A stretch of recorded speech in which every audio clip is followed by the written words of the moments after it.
Welcome to Big Closet Small Planet, made possible by the Laudis Foundation, the Relander Foundation, and Tencel. The podcast is produced in collaboration with Ecotextile News. I'm Mike Schrager. So those of you listening to this podcast tend to be people who have come to the conclusion that our industry and, albeit the world, needs to transform pretty rapidly. And many of you are actively working to accelerate change on a daily basis. And so that is why we're introducing this new segment called Leading Change, where we provide tips for folks like you, change agents, and ideas on how to improve your ability to accelerate change. So before introducing my guest today, who has a lot of ideas on this, I want to ask you just a few questions. Number one, do you ever get frustrated at the slow pace of change? I'm sure you do. Do you ever get extremely frustrated by colleagues, managers, owners, friends, lovers who do not seem to want to change as fast as you? What do you do when your ideas for change that seem so right, so obvious, aren't working? Do you double down on these ideas only to find a lack of engagement and action continuing to grow? And finally, do you ever feel a deep sense of grief about the state of the world? And do you wonder if that feeling is actually productive? My guest today, Per Espen Stoknes, has spent a lot of time thinking about these questions and a lot of other questions, especially how they relate to global warming and climate action. So Per is an author. He advises business leaders. He's an active politician internationally. And in 2015, he published a book called What We Think About When We Try Not to Think About Global Warming, which I have marked up considerably on every page. So we're going to get into a lot of my markings here. So Per, welcome to the podcast. Is it correct to refer to you both as a psychologist and economist? Sure, that's correct. Good to be with you, Michael. I started out as a clinical psychologist, and then because I figured out that mainstream economists were more crazy than my patients, I transferred into an economist and took a PhD in economics to understand why economists think about the world the way they do. So you think they're crazy? Because I heard once, which I always sort of guides me, that economists often say there's no bad people, just bad incentives. Uh, do you then not subscribe to that, or do you subscribe to that? I would say there are not so many bad economists, but there's a lot of bad economic theory that have programmed them to view the world in destructive ways. Okay, so your first book I mentioned argues that the biggest obstacle to dealing with climate disruptions, you use the term, lies between our ears. And you spent all these years studying the defenses we use to avoid thinking about the demise of the planet. And you're trying to figure out new ways of talking about global warming that keeps us from shutting down. Can you briefly summarize the conclusions for those who haven't read your book? Sure. Now, mainstream climate scientists and activists have communicated the facts and the information around the climate science in the expectation that when most people only get that information into their heads, then they will get it. Then they understand the climate system, and then they would change around their emotions, their thinking, and their actions to align with what the consensus of experts do. So we call this approach for the information deficit approach, the idea that people just don't have the facts. So it has led to, over and over again, climate activists and bureaucrats and scientists just throwing facts and information and data and graphs and ppm levels at the people, expecting them to change. But we know from psychology that this is not the way the human brain really learns, particularly when it comes to the characteristics of climate. So people are not like an empty bucket you can fill up with facts and then they will agree with you. that bucket is pretty full already. And when you try to pour your information into it, it overspills quite easily, or it doesn't enter that bucket at all. So these defenses that keep people from taking in climate science to the heart, those are mainly mental, those are psychological. And luckily, climate psychology has been uncovering those defenses through 300 to 400 peer-reviewed psychology articles, along with sociology and social anthropology. And that's what I've been studying and summarizing into these 5 main psychological barriers or defenses that stop people from engaging. Okay, great. So can you succinctly list them, like giving maybe a short example to exemplify each of them? Sure. The first, and probably the most important, particularly in the light of how we react to the coronavirus, is that when it comes to the climate, this is experienced as far away, as distant from myself. So we call this psychological distancing. It's in terms of time. So climate moves slowly. We speak about decades and centuries, not days and weeks, like with the corona. So climate scientists have been kind of stimulating this barrier by overusing years such as 2050 or 2100 in their communications, because that makes the human brain think, oh, this is far away, doesn't have to deal with it now. Secondly, conventional climate communications have been overusing imagery of glaciers, Arctic areas, polar bears, but also, I would say, storms and hurricanes from oceans far away from where most people live. So the Pacific or the Caribbean crazy storms.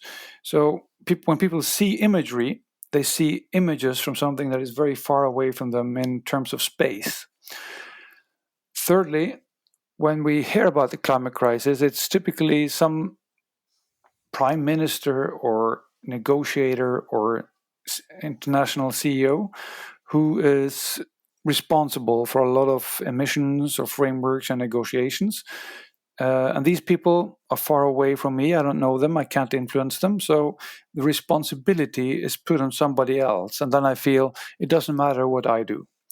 So the psychological distancing works in terms of time, space, and responsibility. And I feel that's far away from me. And hence, the urgency of climate change sinks relative to other issues. While we, for some time, held psychological distancing away from the pandemic, we thought, oh, this is just a China issue, far away from us, we don't care. And then when it suddenly hit home, the distance barrier fell away.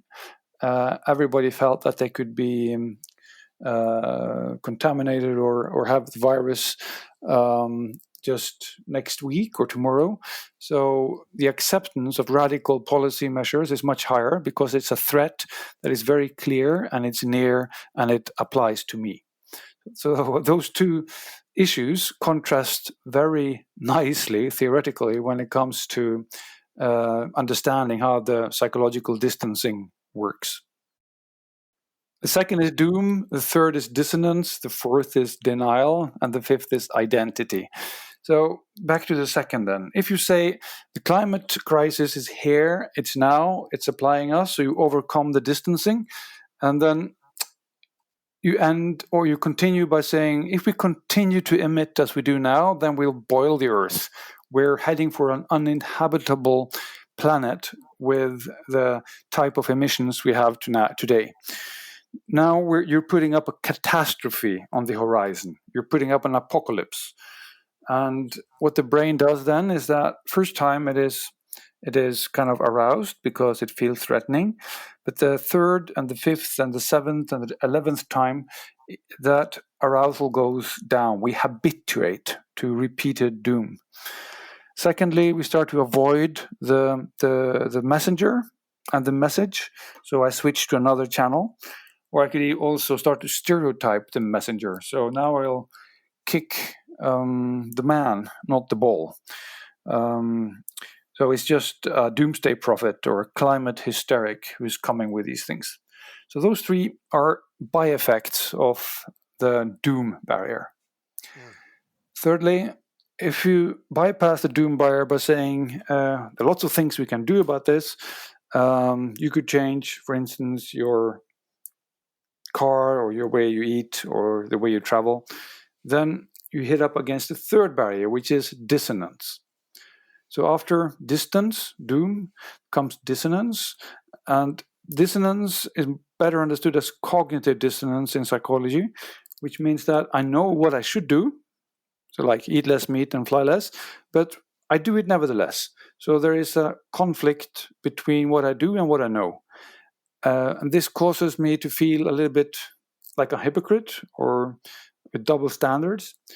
So I feel a little bit bad about myself, but then the brain has a lot of tricks to get away or remove that discomfort that the dissonance brings.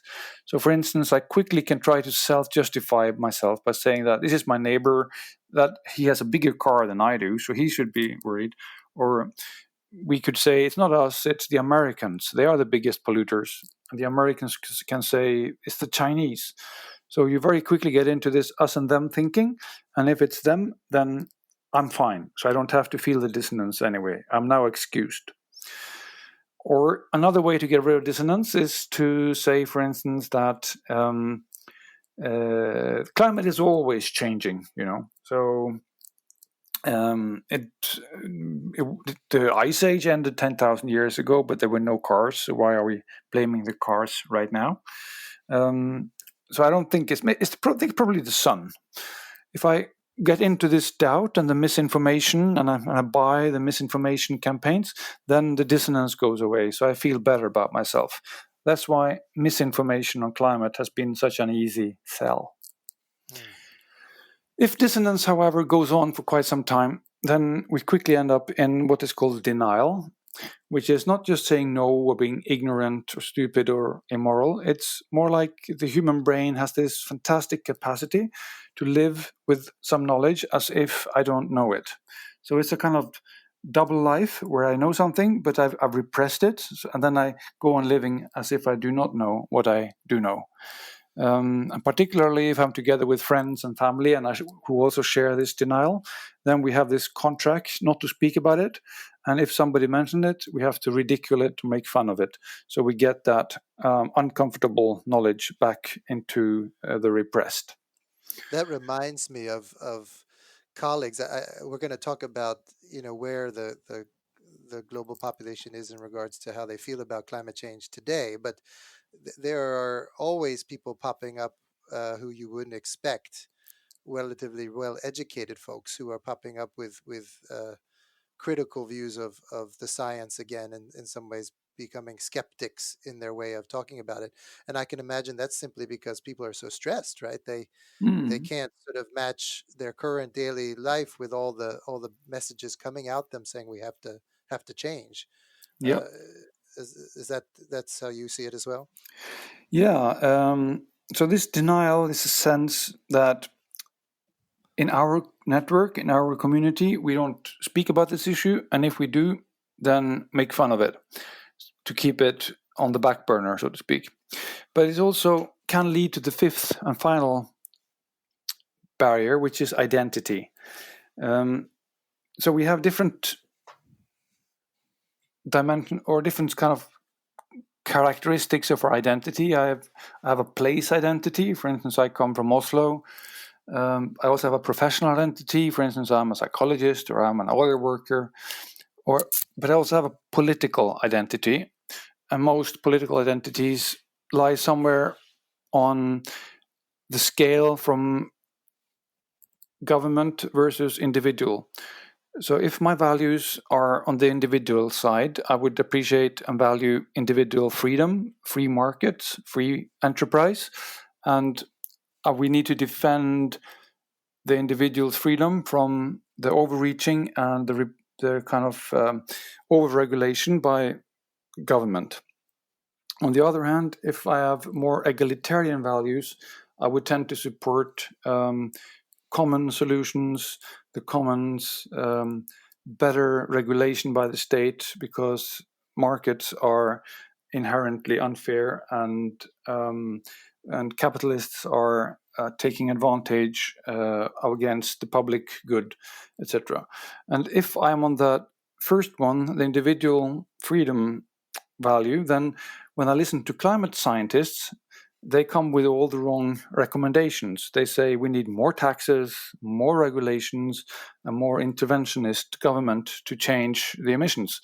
But if I don't really like those solutions because they conflict with my values, then I will defend my values against the facts. And I start to dismiss the science because the premises cannot be right if they arrive at that wrong conclusion.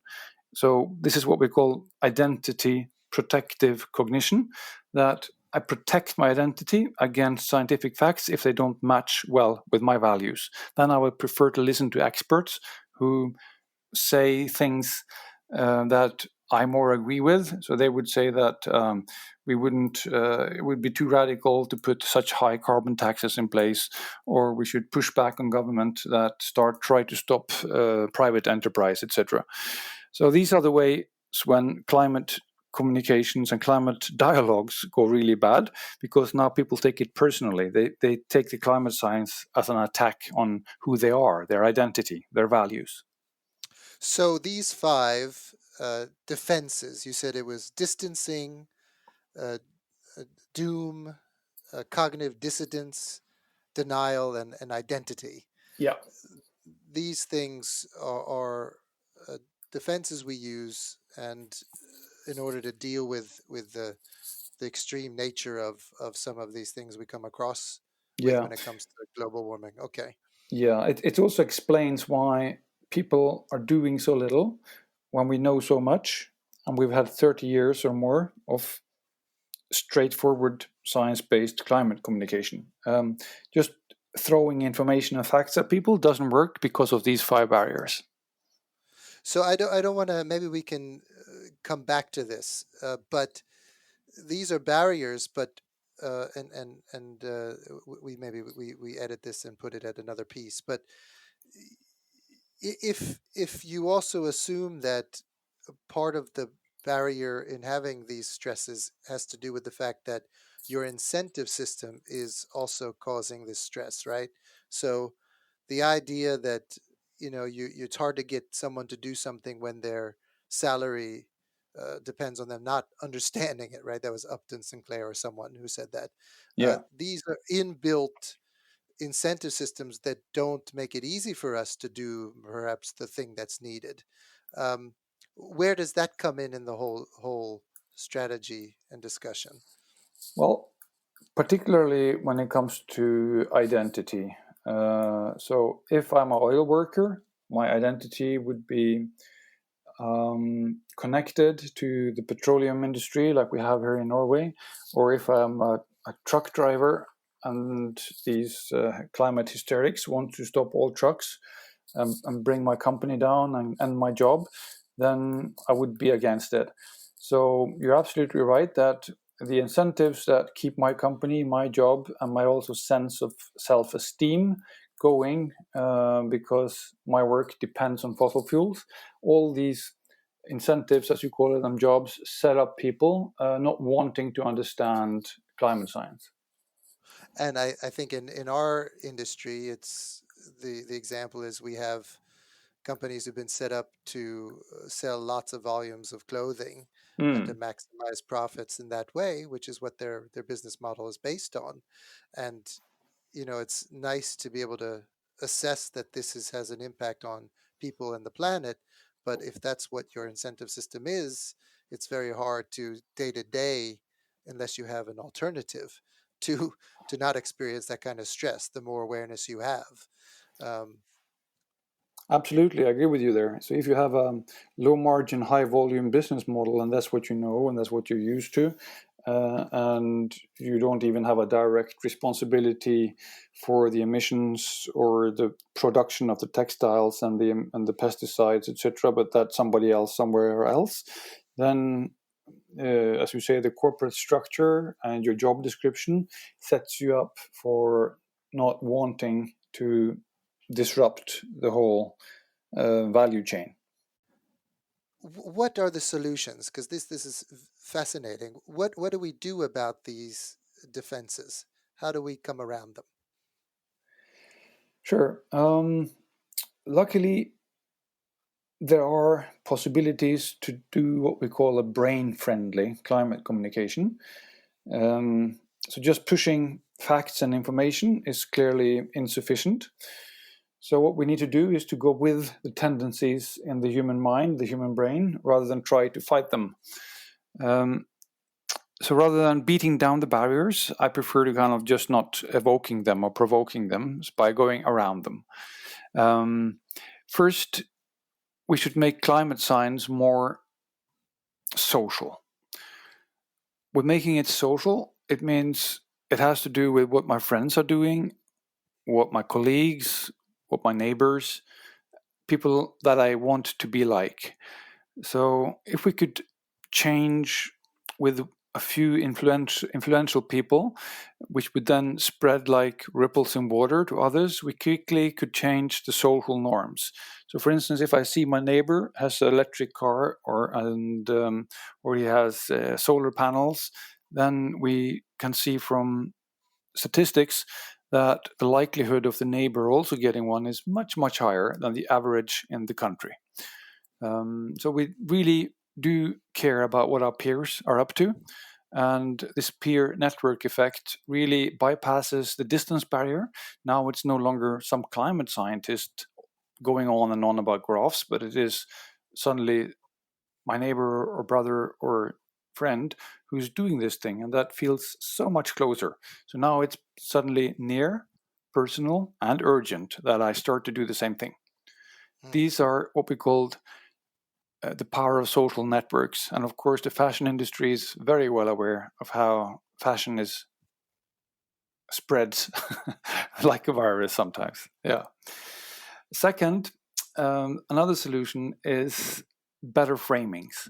Because if you only speak about the catastrophe and the doom coming at you if we don't change, then you get into cost, disaster, sacrifice that we have to do, and these are backfiring frames.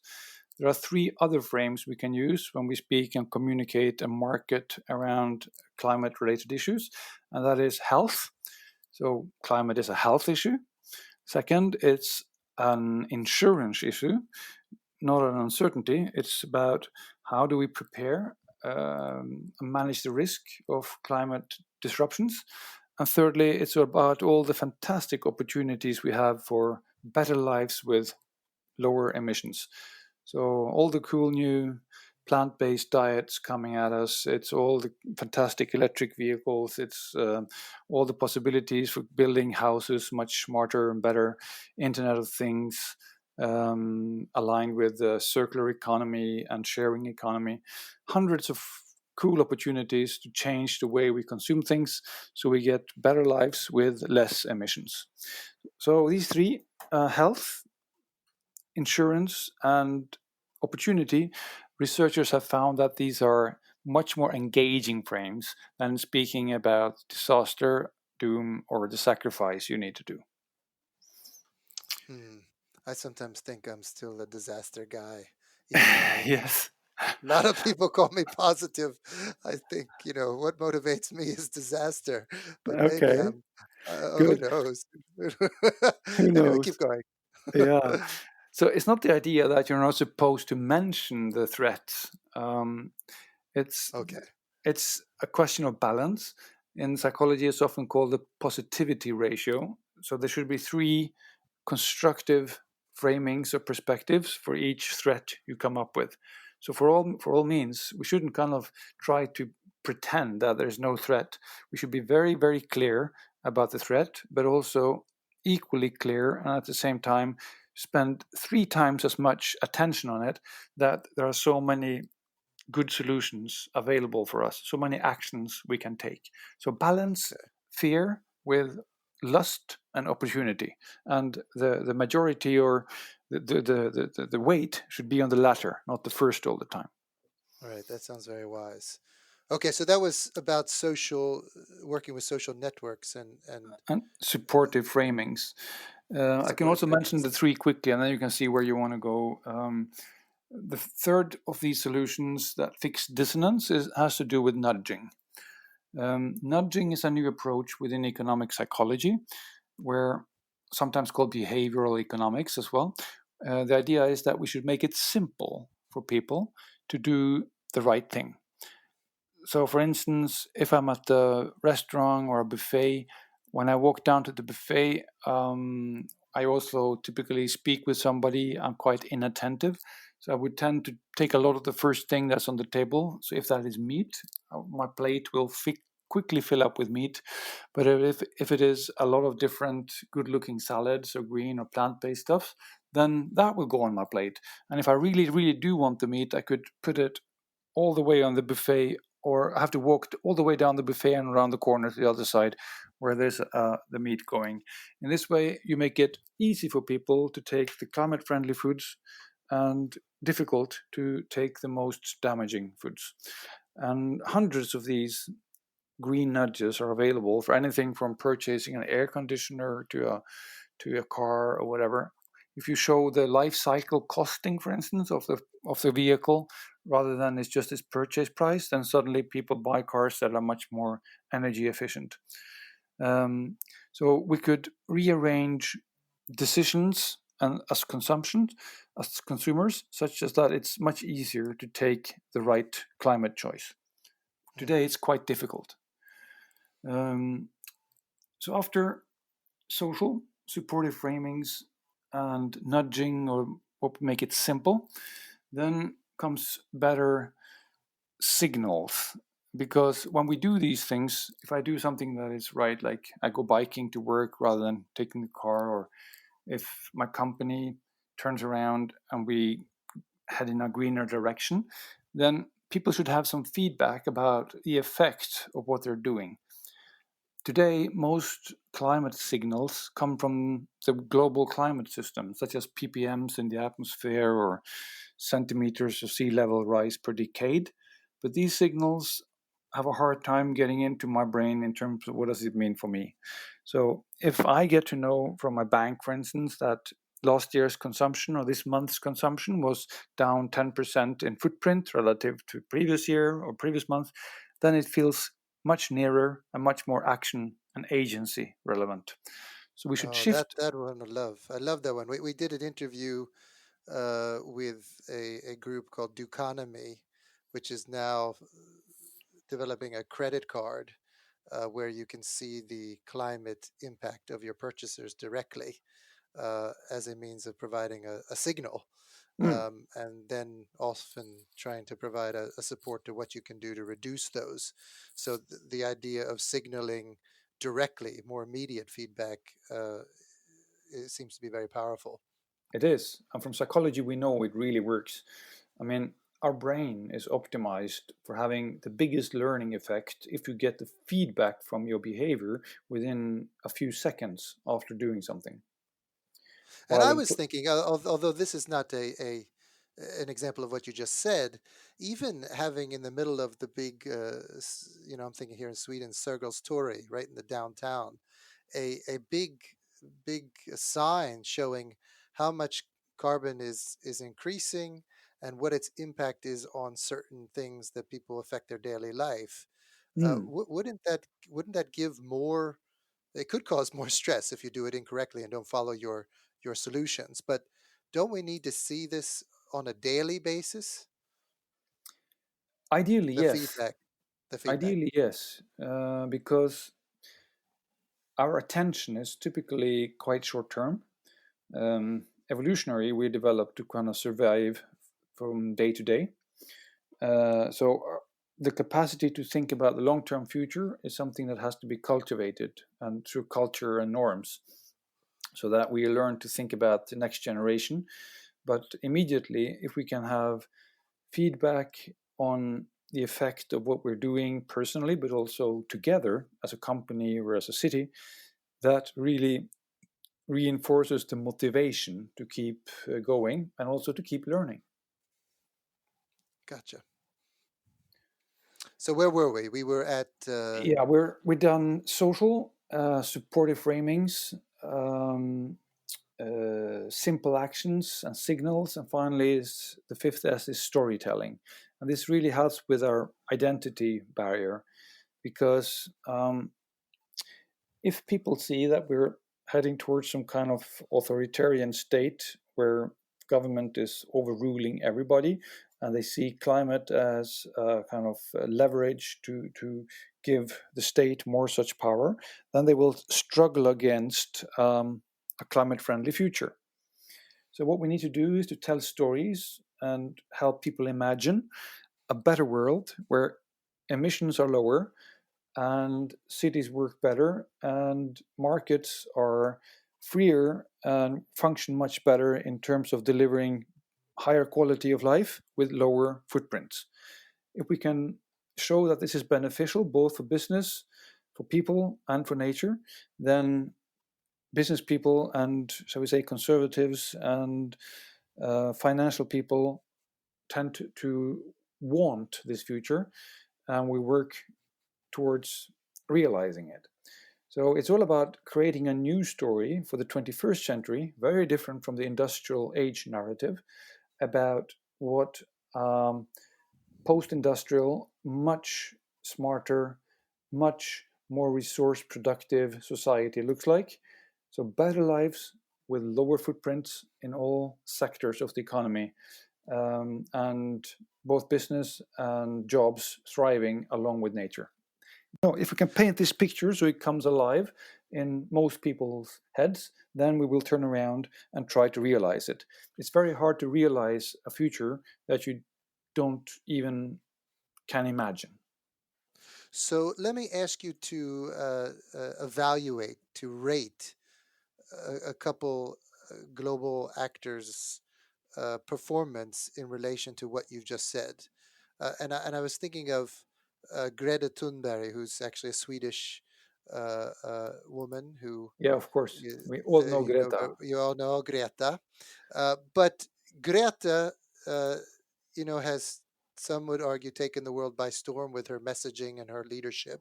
Mm, Um, but others, for right or for wrong, have also come out and criticized her for being too much of a doomsday spokesperson. We've even mm, had people in our industry, business leaders, who said she's going to demotivate people with the way she talks about climate. So, mm, how would you evaluate Greta, who's had, in some ways, incredible success at mm. raising the issue and mobilizing a whole new generation? It seems like it's not straightforward to me. You're absolutely right. It's a mixed bag. Um, But again, if you remember, we spoke about the positivity ratio. Climate psychology hasn't concluded that you should never use fear or never speak about that we have a clear crisis, and like your metaphors, Greta's metaphor that our house is on fire, and we should act as if we do have our house on fire. So I would say she's been very candidly clear, and I think this is the key to her success, her speeches, etc., that she has been criticizing how grown-ups are failing, that they are hiding behind these barriers, that we are pretending we're doing something, but we're distancing, we're just avoiding dissonance, we're denying, and we're protecting who we are, and particularly because she has been mobilizing this youth generation, criticizing the older, the generation, the adults. So she's been having a huge success by highlighting how adults are failing the children, and having that is a new kind of conflict line in the media communications on this, because like already a guy called Jim Hansen, one of the first scientists who became famous about the climate, he said, we should think about our children and our grandchildren. He wrote a book called The Storms of My Grandchildren. And he spoke about we should absolutely reduce our emissions because this is what we owe our children, our future generations. But he never had much success with that message, even though he's well known. Now, however, lots of scientists have been speaking over the years about the future generations, but suddenly that future generation is here. And Greta is kind of personifying it and coming out very forcefully. So now that previously thing you had to imagine is now in your face and in the street. So she has been pretty vocal, criticizing adults, and that's generating a lot of attention. She has been highlighting the risk for our house burning, but she's also had a lot of very constructive suggestions. So we should also make clear how she has been highlighting what everybody can do. We can voice truth to power. We can demonstrate. We can strike, school strike. We can go and vote. We can use social media. She's also been embracing a lot of humor, for instance, in her exchanges with Donald Trump. And also, she's been very inclusive of youths from all over the world, highlighting their contributions. And she has more than 12, 15 million followers, I think, now. She's been an expert on utilizing the social networks that we spoke about. Suddenly, it's become a norm for younger people to actually join these demonstrations. So, all these opportunities for actions, the possibilities, she has been highlighting them. And every hashtag Friday for Future, there's a new opportunity for action. So, I think she would have come nowhere without this capacity to bring others with her using the social networks of schools and filling the streets. It is through her genius leadership of the strikers that she managed to get world attention to the subject. At the same time, I will also say that she has not painted a good story about how we can turn around. But on the other hand, what can you expect of a 16-year-old girl? So I think this is her real challenge to us who have some more experience in economics and politics and social sciences and economics. We should really be able to take her, the challenge she's throwing at us, and then complement her message with a good story of how we actually can turn this around. So that's our job, not hers. Gotcha. Very, So very interesting. Yeah, So go ahead. beyond panic, she spreads hope through generating action. She says, I don't want your hope, but I want your action. Once we start to act, hope is everywhere. And I really like those words. And then she's completely consistent when she travels. It's by train, sailboat, or she eats a vegetarian diet, etc. So she has this huge integrity in her communication. Her ethos, as you know, rhetoric has three components: logos, pathos, and ethos. Her logos isn't very interesting. She says the same as all scientists says. Pathos has been pretty flat mostly, but her ethos, her credibility, that's very strong, very integrative as a person. So pathos is explaining to our audience. Pathos that you said she's a little flat on. What is pathos? Is that empathy, or what is pathos? Pathos is more the feelings and the engagement that you put into your talk. So if you're using a strong voice and shouting and having breaks and making people feel how you feel, Hitler was a master of pathos. But of course, others are very good too. It doesn't have to be negative. It can be both for the negative and the positive. But with her Asperger's, she's been pretty mostly very in the medium range. She has this kind of Mona Lisa type smile, but that also conceals words of steel, so to speak. It's only once that she broke her pathos, and that was in the UN speech she gave in September, where she almost started crying and accused adults for stealing her future. So that's only once that her strong emotion has been breaking through in her speeches.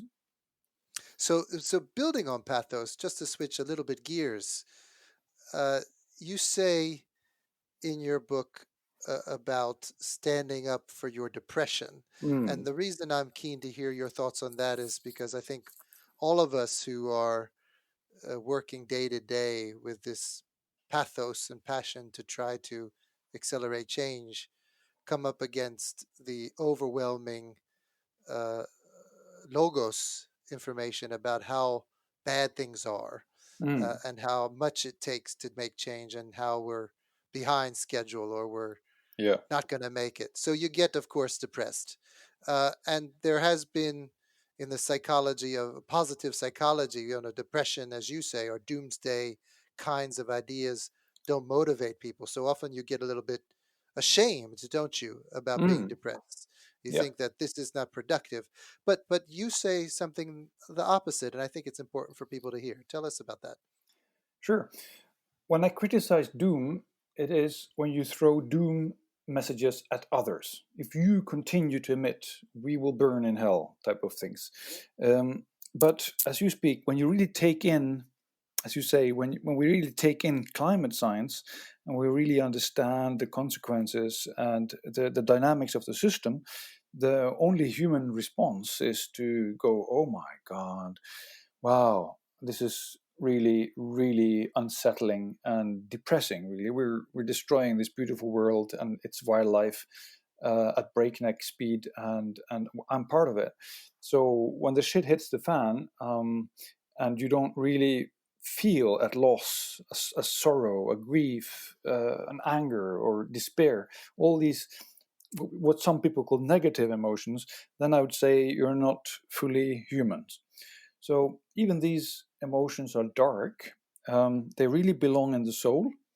Um, and as a psychologist, I know that those who have the will and the patience to sit with these emotions, to allow yourself to feel sad, to allow yourself to feel that outrage, to allow yourself to feel depressed about all this, what we're doing. Um, and it is painful. I know because I've been there many times myself. Still, if you can sit with that grief and sit with that anger, then at some point it is as if you can digest it and it becomes part of you, and somehow the energy that has been locked up in that depression or anger or despair becomes available for you again. The heart that has been numbed by all this heavy stuff cracks, and you open again to the world and to others and to the beauty of nature that is still here. So then you find yourself rooted in a much deeper energy, a much deeper sense of self. You can connect to your ground, so to speak, the air, the trees, in a much more present way. So I really recommend people to sit or stand up for their depression. And when we spoke of Greta, she was very, very depressed. As an 11-year-old, she was so depressed she stopped eating, etc. And then what she does is really to stand up for her depression. After having gone through these periods, we get an access to a new energy that we didn't really know we had. And also, I don't think it's just like one-off. If you see, I mean, the whole world has seasons. We go through a summer, autumn, and then it's a winter, and then comes spring again. And I think we need to allow ourselves to enter the autumn and the spring and the winter of our souls sometimes, not being able to be optimistic, not being able to be full of action, but just to dwell with the earth and sit with the stones, and then let the soul take its time before you go back into the fray and try again. But now And maybe I with a noticed something. Yeah, I noticed something, Per, that when you started to talk about this aspect, you started to use a lot different language. mm, You moved a lot from the analytical and strategic when it comes to psychology of action mm, to a more, I don't know if the right word is spiritual, but a more metaphoric mm. type of language. Is that something that you were conscious of doing when you started to talk about this? Yeah, very much so. I really belong on this letter um, domain, if you will, the existential, the emotional, the archetypal. But I need to move between different audiences. So I struggled with this, Michael, believe me, when I was writing my book.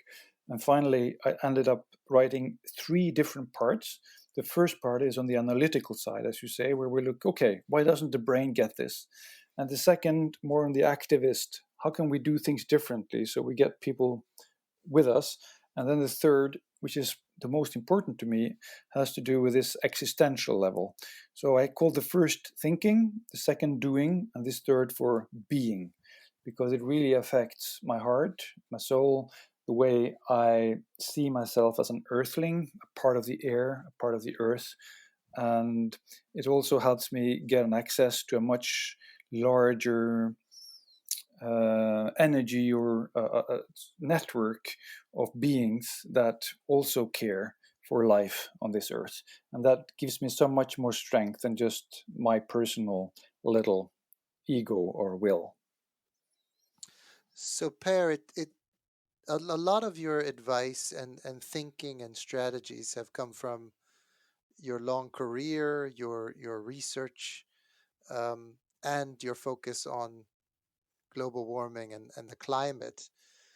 I would guess that these kinds of strategies are relevant for other sustainability issues, maybe not exactly transferable, but if you're trying to deal with things having to do with workers' rights or water pollution or chemical pollution, a lot of these sustainability issues tend to be things that are longer term challenges that you don't feel, or at least some of us don't feel, not talking about the people in the supply chains, don't feel on a day to day basis. Or if they do, they don't feel like you have to solve them today. You have time. Would you agree that these ideas can be applied more broadly? I do. And that is why my field of study and interest is really eco psychology as such, not just climate. But so I started writing about eco psychology already in the 1990s. So it's more general. What is the emotional and cognitive relationships between humans and nature in these postmodern times? How can we understand it better?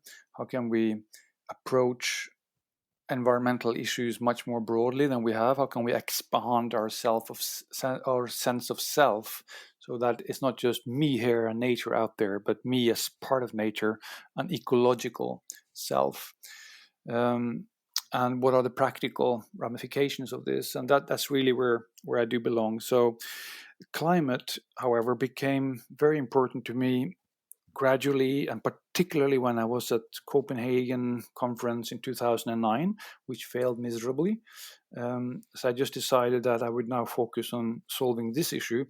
And climate as such has very particular characteristics, such as the invisibility of CO2 and the distancing and the ppm values that go. So when it comes to local pollution, often the distancing is very different. When it comes to the coronavirus, for instance, again our reactions are different. But the overall approach is quite similar. So the basic theory applies to all this, but for each specific issue, there are perceptual differences in how our brain responds. And I think we need to be flexible to address these differences as well as the more general principles. And I definitely felt a difference in how I was relating to this conversation when you changed your language. I wonder if you out there listening felt the same way. Um, let me ask you, because what I get stuck on is the fact that even with uh, all these techniques, if given the speed at which we think we need to move to reduce Mm. our emissions or reduce our resource use, um, my conclusion has been for a long time that the economic system doesn't price these things in and therefore doesn't create the business case for alternative business models. And although there's more and more discussion, more than there's ever been, about policies that encourage new business models, new approaches, and discourage resource intensive high climate impact models, the ultimate sort of solution needs to be that those things that cost that are more harmful to the world should cost more, and those things that aren't Mm. should cost less. So this Yeah. to me is not just about the pricing discussion, but it's about green tax reform or tax reform Yeah. to uh, there is a right or wrong, right? It's not that um, those on the side of less government are equally right that we should not have government intervention. It's the government who creates the laws and the regulations. So and you can of course challenge what I'm saying here, but how Mm, do we get the world, to the politicians, the decision makers, to agree that we need to start pricing things right if we're ever going to accelerate this at the pace it needs? Because all these other things mm, are puzzle pieces towards the goal or towards the yep. large puzzle, but they're not sufficient, in my opinion, Mm, especially that's where we're correct. finding it out. Am I right? Yeah, you're correct. I mean, individual actions within the consumer or single startup sustainable apparel company sphere are insufficient. They will not solve our problem. So we do need policy to move along. I'm writing a lot about this in my next book on Aha. what I call the growth compass, on how to navigate the 21st century economy in terms of growth in particular. And you're absolutely right. I mean, we do need tax system to shift, and we do need better regulation of these value chains, these resource flows. But in order to get there, you need citizens to support those politicians that do it. This has to become a winning issue for the politicians. Otherwise, they will ignore it, and they will listen more to the companies saying that this will kill our jobs.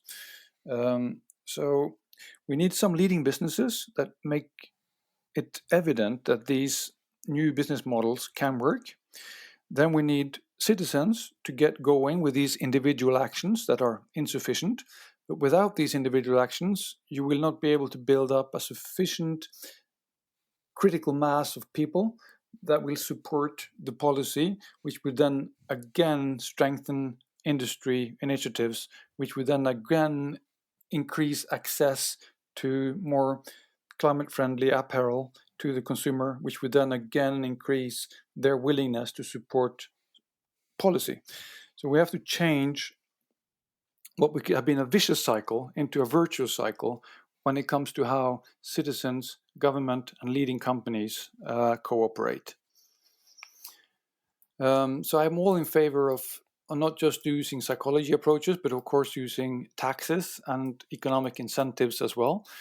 But economists have been a little bit naive in the sense that we can calculate the right tax for you, and then now it's up to the politicians. But then they don't see how politicians depend and respond and navigate to the psychology of the voters. So without building a momentum among the voters, politicians will not dare to do those recommendations that the economists have been calculating. That is very helpful. Very helpful. Thank you. So I feel like we could talk forever. There's so much in your book, and you're writing another book. I highly recommend everyone goes out and get that one. It's a wonderful applied synthesis of both social psychology and other Mm. experiences that you've had for stimulating action. I think there's a TED talk that you've done as well. You could search your name and listen to your Yeah, it's TED just talk. past 3 million views. Oh, that's Mm. not so bad, is it? 3 million No, that's views. cool. Oh. And maybe you'll keep us up to date about your new book, and we can connect again Yeah, in the not so distant future.